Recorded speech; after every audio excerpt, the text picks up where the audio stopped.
Hey guys, তোমরা সবাই কেমন আছো? আশা করছি ভালো আছো। দেখছোই রেডি সেডি হয়ে একটুখানি বেরোবো আমি আর দিদুন। তো আমরা যাচ্ছি একটু ঘুরতে, না আমরা যাচ্ছি একটু ব্যাংকে। আমাকে বিশাল বড় লোক ভাবার কোনো কারণ নেই।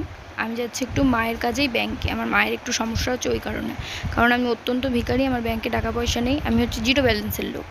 তো চলো যাই, ভাবলাম এই যাওয়া আসাটাই তোমাদের সাথে একটু শেয়ার করি। তো চলো বেরোই। বেরিয়ে টেরিয়ে নিয়ে আমি আর দিদুন আমাদের মুখ নিয়ে আলোচনা করছিলাম যে আমাদের মুখটাই ভিখারি ভিখারি, তো ব্যাংকে আমাদের ঢুকতে দেবে কী করে। এই বলতে বলতেই অটো পেয়ে গেলাম। অটোতে ঝুলতে ঝুলতে ধাক্কা খেতে খেতে মানে এত বাম্পার ছিল রাস্তায়, পৌঁছে গেলাম ব্যাংকে। ব্যাংকের মধ্যে এদিক সেদিক আমি দেখছিলাম যে কিছু যদি করা যায়, আর কে কী টাকা পয়সা তুলছে এইসবই দেখছিলাম।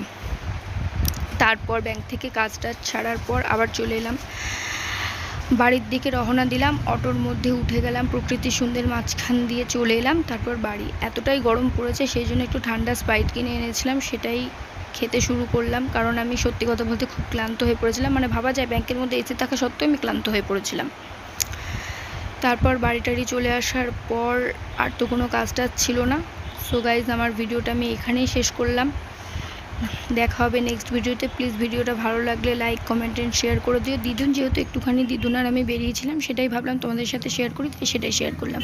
তো যারা যারা এই ভিডিওটা আমার ইউটিউবে দেখবে, প্লিজ আমার চ্যানেলটাকে সাবস্ক্রাইব করে দিও। দেখা হবে নেক্সট মিনি ব্লগে। বাই।